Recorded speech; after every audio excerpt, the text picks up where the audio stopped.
Khawatir Watatiro, bonjour. Voilà, nous sommes toujours le vendredi 25 mars 2022 dans cette deuxième partie de l'émission consacrée de l'éclairage et décryptage consacré à l'affaire Mohamed Ben Halima. Nous allons poursuivre ensemble ce que nous avions commencé dans une première émission que nous avons diffusée tout à l'heure sur les différents supports d'Algérie Part. حكينا لكم قبيلات les circonstances de l'expulsion de Mohamed Ben Halima et comment il était impossible de l'empêcher juridiquement parce que ça ne passait pas par la justice ou la justice n'était pas concernée parce qu'il s'agit d'une mesure sécuritaire qui entre dans le cadre d'une loi de sécurité nationale adoptée par les autorités espagnoles depuis pratiquement 2015 et cette loi d'ailleurs cause énormément de polémiques, provoque même beaucoup de polémiques en Espagne déjà d'ailleurs depuis 2015 où beaucoup d'associations de défense des droits de l'homme ou de journaux indépendants, de médias indépendants en Espagne contestent de nombreux articles de cette sécurité, la loi globale, la loi sur la sécurité globale, entre guillemets. Bon, معليناش. Sécurité globale, sécurité nationale, هذا le débat au pro, très hispano-hispanique, voilà. نحكي لكم دوكا على مشكلة محمد بن حليمة. محمد بن حليمة يا جماعة, ces problèmes ont commencé avec l'affaire Bounouira. Les enregistrements vidéo de Ghermet Bounouira ont provoqué les malheurs de Mohamed Ben Halima. Mohamed Ben Halima n'a pas de papier, n'a aucune protection juridique, n'a aucun titre de séjour. Sa présence sur le territoire européen, elle était irrégulière. Donc sa faiblesse, il n'a pas pris conscience de cette faiblesse énorme, parce qu'il a demandé l'asile en Espagne, il a demandé l'asile en France, mais il a commencé à faire son militantisme avant même d'obtenir ses papiers. Ou la faiblesse juridique, ou la faiblesse plutôt administrative, ou la faiblesse de son statut précaire plutôt, la précarité de son statut, a offert une brèche pour les services de sécurité français et espagnols pour l'utiliser contre lui. L'affaire Bounouira, le fait que les témoignages vidéo, les enregistrements vidéo, bon, contrairement à Mohamed Ben Halima, il a les papiers anglais, il habite en Angleterre, il a le passeport anglais, il a une bonne situation en Angleterre. Ça n'a rien à voir avec Mohamed Ben Halima. مسكين ما عنده والو. كارطة ما عندوش. عنده برك هذاك تاع demandeur d'asile qui est absolument ne vaut juridiquement rien. Parce qu'un demandeur d'asile ne signifie pas pour autant que tu es réfugié. Et j'en parle en connaissance de cause. Je suis réfugié politique en France, je sais de quoi je parle. Quand tu es demandeur d'asile, tu n'as strictement pratiquement aucun droit. باش نتفاهموا عليها مليح et ton statut est précaire. تقدر يحاوزوك ويخرجوك ويقولوا لك لا n'importe quel moment. المشكل تاع محمد بن هنيمة انه il a pris des risques inconsidérés dans l'affaire de Ghermet Bounouira. Dès que l'affaire Ghermet Bounouira a éclaté, les services secrets français et algériens ont convenu d'un accord. On a précédemment dans une émission sur Algérie Part, et je vais les réexpliquer encore. Les autorités, les services secrets français ont accepté le fait que Mohamed Ben Halima ne devait pas rester en France, qu'il ne devait pas continuer à militer depuis la France. Pour la simple raison que la France estime, dans le cadre de sa coopération sécuritaire avec l'Algérie, que critiquer Tebboune est une chose, s'attaquer à Tebboune est une chose, s'attaquer à Chenkriha en est une autre chose. C'est possible, c'est acceptable, mais révéler, image à l'appui, preuve à l'appui, des enregistrements d'un secrétaire particulier, d'un chef d'état-major de l'armée algérienne qui révèle ce qui se passe au sein de l'armée algérienne et qui révèle ce qui se passe avec exactitude, avec des faits, avec des dates, avec une description minutieuse de certains dossiers classés secret défense. Depuis le territoire français, ce comportement a été jugé inacceptable par les services de sécurité en France. Comme les services de sécurité en France, c'est-à-dire les services secrets, c'est-à-dire la Direction générale de la sécurité intérieure, en coopération avec les services secrets algériens, les services secrets français ont accepté qu'il fallait neutraliser Mohamed Ben Halima. Parce qu'il est inacceptable pour la France que des tentatives de déstabilisation, c'est comme ça qu'ils ont vu la chose, ils ont vu que c'était des tentatives de déstabilisation de l'armée de l'État algérien, alors que l'armée de l'État algérien, pour les autorités françaises comme pour l'ensemble des pays européens, c'est la seule institution qui garantit la stabilité de l'Algérie et qui est donc la stabilité de l'Algérie pour l'Europe, notamment pour la France, est un enjeu stratégique majeur parce que c'est la sécurité de toute la rive, la rive nord de la Méditerranée, et ce qui constitue encore une fois une préoccupation importante pour la France et l'Union européenne. La France, la ligne rouge, c'était Cette l'affaire Bounouira, c'était une ligne rouge. وزيد en plus محمد بن حليمة كانوا شاكين فيه باللي يتعامل مع des services étrangers. Ils n'ont pas cru, les Français n'ont pas compris comment un simple migrant clandestin, comment un simple demandeur d'asile peut avoir autant d'informations, peut avoir autant, a pu avoir plutôt, comment il a pu avoir accès à des enregistrements aussi délicats, aussi sensibles. Bien sûr, Mohamed Ben Halima n'était pas général, n'était pas un officier téléservice, qu'un caporal. D'après ce que je sais, d'après ce qu'il m'a raconté, c'était pas un officier haut gradé, c'est pas quelqu'un qui a participé aux opérations ou là, qui était au membre de l'état-major. Yani, il ne pouvait pas traiter comme le général Ghalib Al-Qsir ou là, comme le général-major, comment il s'appelle, l'ancien chef de la première région militaire qui s'est exilé en Espagne, comment il s'appelle, ya Habib Chentouf, Habib Chentouf.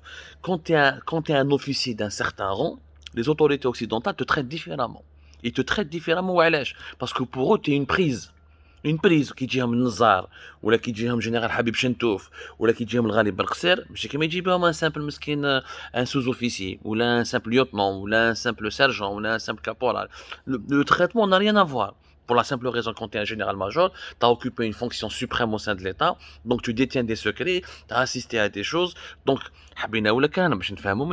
les généraux qui ont fui en France, ou là en Europe, en général en Espagne, ils ont été travaillés par les autorités européennes. Les services secrets européens leur ont soutiré toutes les informations nécessaires pour leur garantir une certaine sécurité. C'est pour ça que Habib Chintouf m'a بعثوش, que Ghalib Bakhsir m'a بعثوش, ou que le général Khaled Nazar m'a حاوزوش من Espagne. Parce qu'ils ont respecté leur statut, il y a eu des tractations avec ces officiers-là. Donc, on n'accueille pas un ancien président, ou là un ancien dictateur, ou là un ancien chef d'État, ou là un ancien général, comme on accueille un simple sous-officier. Malheureusement, c'est comme ça, c'est la réelle politique. Mohamed Ben Halima, pour les Français, جاتهم باللي واحد a été guidé فيه. Pour eux, واحد, au sein de l'institution militaire, ou là au sein d'un service secret étranger, est en train de le téléguider pour déstabiliser l'armée algérienne et utiliser la France comme base arrière pour déstabiliser l'armée algérienne. Et si tu déstabilises l'armée algérienne, tu déstabilises le pays. Ou c'est vrai que l'affaire Bounouira a déstabilisé l'Algérie. L'affaire Bounouira, le clan Saïd Chenghriha s'est effondré de fait pratiquement مع l'affaire تاع غرمة بونويرة وصراو يعني صرات صراو يعني un séisme à l'intérieur du régime algérien. Rappelez-vous, fin janvier, entre la deuxième semaine de janvier jusqu'à pratiquement la deuxième semaine de février 2022, Tebboune راح il a ramené Chenghriha de son côté وراح جاب général Ben Ali وداروا une cérémonie pour montrer l'unicité du pays plutôt, pour montrer l'unité des rangs, pour faire face à ces révélations gravissime. Ce que Bounouira a raconté, c'est très grave. Trafic de drogue, même le terrorisme, la lutte contre le terrorisme a été remise en cause. Où Bounouira كان يحكي باللي des attentats terroristes ont été fomentés pratiquement par les anciens services dans les années 90 pour faire croire que le terrorisme islamiste existe encore. Les accusations sont très graves. La France ne pouvait pas rester insensible. La France est un partenaire stratégique de l'Algérie, sur tous les plans, notamment sécuritaire et militaire. ما تقدرش واحد يجي من فرنسا يهضر الهضره كيما هذه وما عندوش même pas carte de résidence. وخدا. Donc les Français حاروا قال لك هذا الانسان impossible, il peut pas avoir un enregistrement pareil s'il n'est pas connecté à des cercles politiques hostiles. وخرجوا كاع لي رومور عليه. انا j'ai discuté avec certains interlocuteurs français هنا en France qui des gens, même des journalistes bien sourcés, حاروا فيه. قال لك هذا منين جا كيفاش جاب هذا لوز enregistrements. Comment ما صراتش. Même les opposants africains اللي كانوا هنا عايشين en France etc. ما خرجوش des enregistrements vidéo de leurs armées respectives où il y a autant de trafic, autant de graves crimes. Donc la France, les autorités algériennes, les services secrets algériens ont saisi les services secrets français وقالوا لهم باللي هنا c'est une atteinte à la sécurité nationale. باللي هنا لو كان ما تعاونوناش وما تحكموش راكو complice. Les Français جبدوا روحتهم قال لك حنا on n'est pas complice. C'est pour ça qu'il a été arrêté fin janvier 2022. Il a été placé assigné à résidence. Il a été assigné à résidence surveillée, qui devait signer au niveau d'un commissariat de police. Et s'il n'y avait pas ces problèmes de santé, il devait être placé dans un centre de rétention. Mohamed Ben Halima, comme la première émission, il devait être interné, entre guillemets, pas interné, c'est pas un asile de fou, mais il devait être placé en détention, entre guillemets, pas dans une prison, mais dans un centre de rétention administrative pendant 2 à 3 mois pour le neutraliser. C'est l'accord qui a été fait, qui a été conclu بين les Algériens et les Français. من بعدك باش تفهموا مليح محمد بن حليمة il était suivi H24. il était surveillé, il était placé sous écoute, ses mouvements étaient particulièrement scrutés, où les Français ils avaient un accord avec les Algériens قالوا لهم إذا حب يروح لإسبانيا ولا يهرب من فرنسا خليوه باش هذا نحكموه. Et c'est ça le service de rendu par les services français au service algérien. قالوا له إذا خليه يهرب كيما يعني باش نفهموا مليح. كي باش تفهموا مليح هي نكون تعرفوا باللي بن حليمه افون ميم كيل ديسوند à Alger قبل ما يلحق لالجي لي سيرفيس سكري الجيريان كان على بالهم كلش باسكو لي اسبانيول لي فرونسي لورون تو كومونيكي مع من كان يهضر مع من يدور واش كان ياكل واش كان ما ياكلش كان على بالهم بكلش. C'était ça le deal. Dès l'affaire Bonouira, il y avait un deal qui a été signé. Bien les Français et les Algériens, ensuite bien les Algériens et les Espagnols. Les Français avaient pour mission de le neutraliser, de le mettre dans un centre de rétention. Je me dis, éventuellement, gérer la pression les élections présidentielles qui allaient arriver, les pressions des organisations des droits de l'homme, de la presse française, etc. D'essayer d'étouffer le scandale jusqu'à trouver le moment pour l'expulser vers l'Espagne. S'il n'y avait pas une possibilité de l'expulser vers l'Espagne, il s'écoutait. Mais j'y adore. L'Espagne, l'Espagne elle a un arsenal juridique.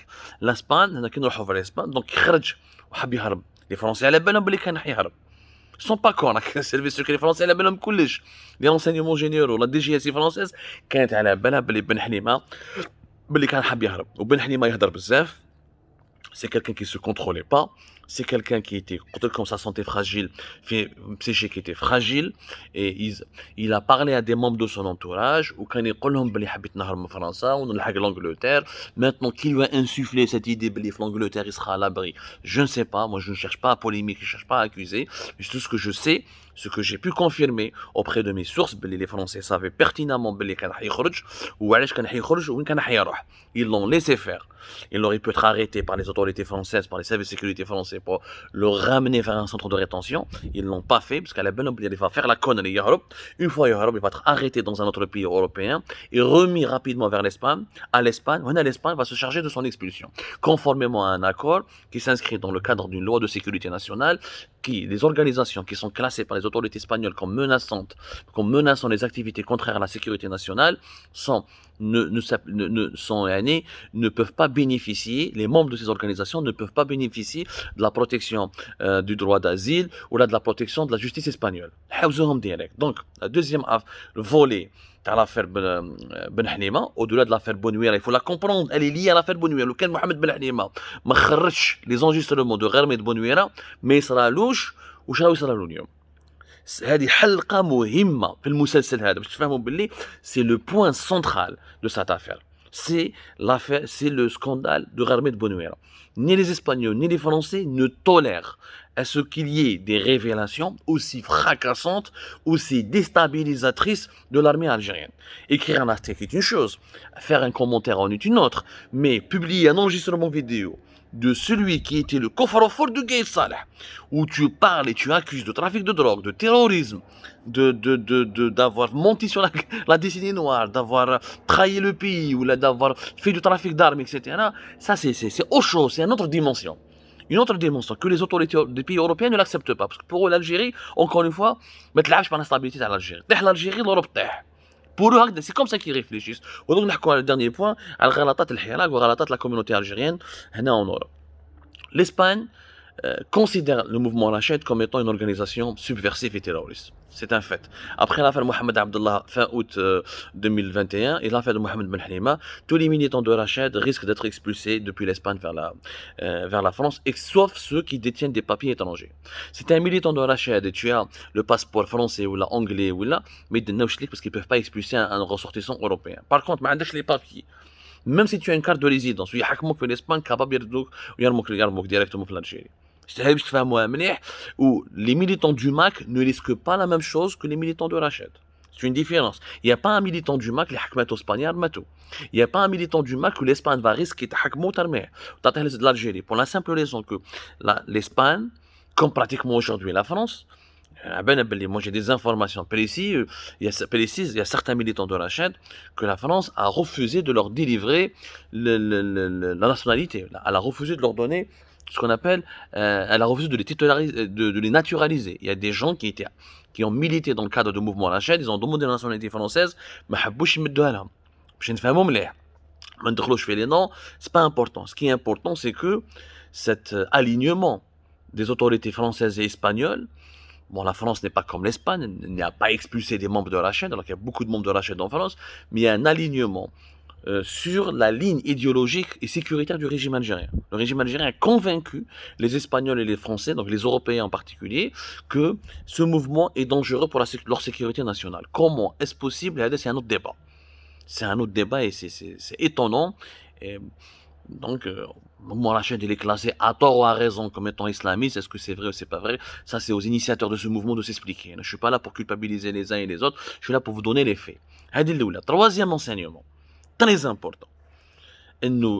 L'affaire Ben Hanima démontre la faiblesse,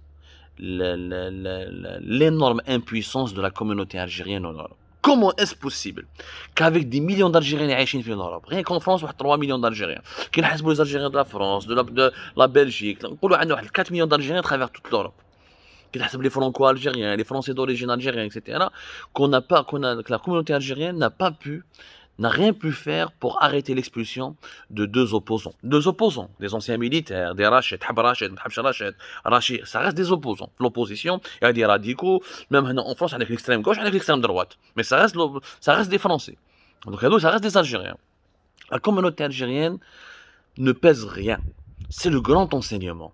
Et ça, c'est terrible. La communauté algérienne en Europe ne pèse absolument rien. Parce que les associations ne sont pas nombreuses, les collectifs sont séparés, sont faibles, ils ne sont pas structurés. Les Jazaïriens n'ont pas réussi à faire du lobbying pour protéger la cause du Hirak et pour protéger la cause de l'opposition algérienne ou là pour assurer aux opposants algériens une certaine protection. Pourquoi? Parce que, كما قلت لكم أول غلطة دارها الحراك وهذه غلطة نخلصوها غالية تسب في فرنسا في الحراك كان يسب في فرنسا تسبوا في فرنسا تقولوا بلي ماكرون كومبليس ولي جينيرو دو كولونياليزم وما تحبوش الغرب وفرنسا ديسيد افيك لو ريجيم تسب في فرنسا كي تسب فرنسا تسب لونيون اوروبيان ومن بعد كده tu demandes à la France à l'Union européenne de protéger les opposants ولا les leaders du حراك contradiction totale يعني هذا اللي خمم اللي دار لي سلوغ تاع الحراك ما يعرفش كيفاش يهدر انت اذا تسب où tu accuses et tu es hostile à la France et à l'Union européenne. Comment veux-tu ensuite que l'Union européenne ou la France soit l'allié du Hirak et l'allié du changement? Donc le régime algérien a trouvé un terrain facile. Le régime algérien, depuis le début du Hirak, a tout fait pour convaincre les autorités françaises notamment et les partenaires européens que le Hirak est un mouvement islamiste dirigé par des islamistes qui vise à instaurer un ordre islamiste en Algérie. وجاتهم سهلة à convaincre les Européens parce que le Hirak était hostile contre les autorités, l'establishment français ou l'establishment européen. وتشوف les slogans du Hirak même في باري بلاصة لا ريبوبليك يقول لك ماكرون كومبليس ويسبوا في لي فرنسي وكذا وكذا وكذا. انت تسب لي فرنسي وتسب لي اوروبيان من بعد كي يحكموك كنت ان برات فير avec le régime algérien شكون يوقف معك؟ شكون يوقف معك؟ انت تعاديهم كاع تا با داليي شكون فاتونا لي États-Unis ياهم بعاد عليك au bout du monde les monarchies du Golfe qui sont contre la démocratie et le changement démocratique, l'Iran, la Turquie d'Erdogan. Donc il y avait une immaturité politique. Il y a certains collectifs, ils ont demandé rendez-vous à l'Élysée, راحوا شافوا le Parlement européen, راحوا شافوا le Haut Commissariat des droits de l'homme aux Nations Unies à Genève. Mais les collectifs malheureusement ne sont pas fédérés autour d'une force politique. ما عندناش une force en Algérie في la diaspora algérienne ما عندناش une كيما زمان كانت عندنا la fédération du FNN ما عندناش une fédération pour la guerre d'indépendance comparaison n'est pas raison je donne juste le contexte attention مانيش نقول بلي لازم نديروا كيما contre le colonialisme نفهمكم بلي il y a pas de fédération de puissante qui regroupe l'ensemble des tendances politiques du Hirak dans la diaspora pour essayer de faire du lobbying. des collectifs متضاربين بيناتهم جماعة رشيد مضاربين مع جماعة دوبل روبتور جماعة الماك يدخلوا روحهم في الحراك alors هما يدوموند l'indépendance de la Kabylie ça n'a rien à voir avec le Hirak les collectifs متقاتلين بيناتهم هذا يضارب في هذا les laïcs contre les conservateurs contre les laïcs ويضربوا في الفيسبوك يضربوا في les réseaux sociaux etc متخلطة بيناتهم alors que رانا كاع كيما هما راهم كاع في بردعه واحده كيما يقول الشاب بلال sont tous sur le même dans la même galère sur le même navire qui tangue et qui essaie qui peut faire naufrage. Le régime algérien a trouvé facilement à profiter de ces divisions pour renforcer ses relations avec les autorités des pays européens pour se retourner ensuite contre le Hirak. C'est pas normal qu'avec 4 millions d'Algériens en Europe deux expulsions de cette manière, personne n'a pu les expulser, personne n'a pu les empêcher. Les rassemblements pour demander la non-expulsion de Ben Halima ou de Mohamed Ben Abdallah, non, ils ont rassemblé quelques dizaines de personnes, parce qu'il n'y avait pas de consensus, parce que chaque collectif, chaque organisation, chaque tendance trade de son côté. وكاع لي طوندونس متفاهمين انهم ما يتفاهموش بيناتهم وكيتفاهموا لي راغ كوليكتيف طوندونس كي يتفاهموا بيناتهم c'était juste pour organiser une marche à Paris ou là pour emmener des manifestants devant Genève ou là pour essayer de faire des rapports mais il n'y a pas eu d'action de lobbying شو معناتها lobbying maintenant tu تشوف des députés français tu تشوف des députés européens tu demandes tu تشوف le ministère des affaires étrangères français le ministère des affaires étrangères espagnol le ministère des affaires étrangères belge le ministère des affaires étrangères suédois تروح تشوف تلاقى مع les autorités ماشي غير تقعد dans la rue à bondir des banderoles, et dans certains de ces banderoles, tu accuses, tu t'en prends aux autorités européennes, au lieu de leur demander une alliance avec ces autorités-là, ou d'essayer de les convaincre de la justesse et de la noblesse de la cause du Hirak. C'est ça le véritable lobbying. L'opposition, les manifestations de l'opposition ne peuvent pas être réduites uniquement dans les rues. Qui est un travail qui n'est pas dans les rues, qui est dans les salons du pouvoir, qui est dans le... comment dirais-je, qui est dans un lobbying, qui dans les coulisses. Allez, regardez comme un exemple. Est-ce que les Européens ont expulsé les Kurdes? Pourtant, les Kurdes, ils crament Erdogan. Erdogan, les opposants kurdes, ils doivent les haouss عليهم باش يدخلهم في الحبس. Attendez, combien de pays européens ont expulsé de cette manière les opposants kurdes? Très peu. Très très peu, pour ne pas dire pratiquement jamais. Attendez, les Iraniens, les opposants iraniens. Ouais, parce que les oppositions turques ou iraniennes ont réussi à pactiser, à convaincre les autorités européennes de les soutenir, du moins de les ménager, de ne pas se retourner contre elles. Ce que les Algériens, les mouvements d'opposition algériens n'ont jamais pu faire ça. N'ont jamais pu faire ça. وطحنا في البياج. طحنا في البياج يعني الجزائريين يعادوا في النظام تاعهم ويعادوا يعادوا جو دير يحبوا يبدلوا النظام تاعهم ويضربوا مع الانظمه الاوروبيه ويضربوا مع الانظمه الخارجيه يعني تضارب معاهم كاع وما تربح حتى واحد كاش كنت dans une bagarre si t'as 10 personnes contre toi tu peux pas vaincre 10 personnes t'es pas Hulk ça c'est logique l'absence d'un calcul politique conscient, l'absence d'une maturité maturité politique au niveau de l'opposition algérienne, a facilité la tâche au régime algérien pour récupérer ces deux opposants emblématiques. Mohamed Abdallah ou Mohamed Ben Halima, ils sont devenus emblématiques. Ils ont des milliers de personnes qui les suivent sur les réseaux sociaux, ils ont une certaine notoriété. Et d'ailleurs, je finis par là-dessus, je finis sur ce point important. Les images ont été diffusées sciemment pour terrifier les opposants algériens. Les images de Ben Halima qui ont été diffusées hier, c'était fait exprès باش يخوفوا الجزائريين كاع اللي راهم عايشين في l'étranger. والميساج il est clair. كاع نجيبوكم بالواحد. ها واش حبوا يقولوا كاع وخوفوا الغاشي. Hier moi j'ai eu plein de coups de téléphone ناس خايفة. عبدو شنو صار؟ ناس خافت. تشوفها هابط طيارة هكذا بلي منوت ولا بوليس جابتو طيارة un avion pratiquement un avion spécial qui a été affrété depuis l'Espagne pour ramener un opposant algérien. C'est unique, c'est inédit, c'est un film. Et l'objectif était ça, de terrifier les opposants. De terrifier, que ce soit des opposants de Rachid, et même les autres, même ceux qui ne sont pas de Rachid, sont terrifiés. Ils sont les traf, ils disent, les gens de nationalité, khlas, ils khaf. Tout le monde peut être expulsé. Tout le monde peut être expulsé, surtout que ceux qui n'ont pas de papier. Donc le régime algérien, il a gagné là-dessus. La bataille de la terreur psychologique, il faudra tirer des enseignements là-dessus. Et puis un dernier point. يا جماعه اللي ما عندوش كواغد انا قلتها لبن حليمه قلتها له كي جا ليا القناه 22 خويا بن حليمه ما عندكش كواغد اسكت دير لا سيتوياسيون تاعك ارفد كواغدك ومن بعد ميليتي كيما تحب انت ما عندكش كواغد ما عندكش ان تيتر ما عندك والو بطاقه ما عندكش كيفاش انت تدخل في حرب ما عندك حتى سلاح ما soyons pas inconscients ne soyons pas inconscients اللي يقدر يدير الخير في هادو الناس اللي يجوا لأوروب qui sont clandestins, ou qui sont haraga, ou qui sont simples demandeurs d'asile, ou ils veulent entrer dans le combat politique, dans la lutte politique, le premier conseil qu'on devrait leur dire, assure ta situation, les gars. Ne laisse pas des failles. Ne laissez pas des failles dans lesquelles peuvent s'embourber, qui pourront profiter au régime algérien dans cette tractation avec les autorités européennes. Légalise ta situation, جيب le statut de réfugié تاعك, tu es protégé par la convention de Genève, هنايا ودير واش تحب من بعد. دار واش تحب، هذيك بينك وبين العداله الاوروبيه. العداله الاوروبيه نعم كيدخل الحبس اون اوروب ماشي كيما كيدوك في الطياره ويردوك يحطوك في بليده ولا في الحراس، سي با لا ميم شوز. Tu risques des amendes. Affronter les juges européens, oh non, c'est toujours mieux qu'affronter la justice du téléphone en Algérie. Mais fais quoi يا خويا، دير tes papiers, assure ta situation. ما تدخلش انت في نزاعات سياسيه ولا في كفاح سياسي dans des luttes politiques وانت ما عندكش tu n'as aucun statut qui peut te protéger. C'est le grand conseil qu'on doit donner à nos frères et à nos sœurs qui sont à l'étranger et qui veulent lutter pour le changement de notre pays.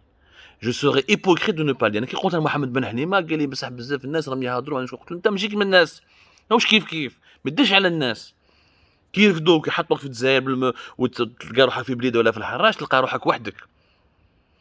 Malheureusement, il n'a pas écouté ce conseil. J'espère que d'autres écouteront ce conseil pour ne pas reproduire les mêmes échecs, les mêmes drames.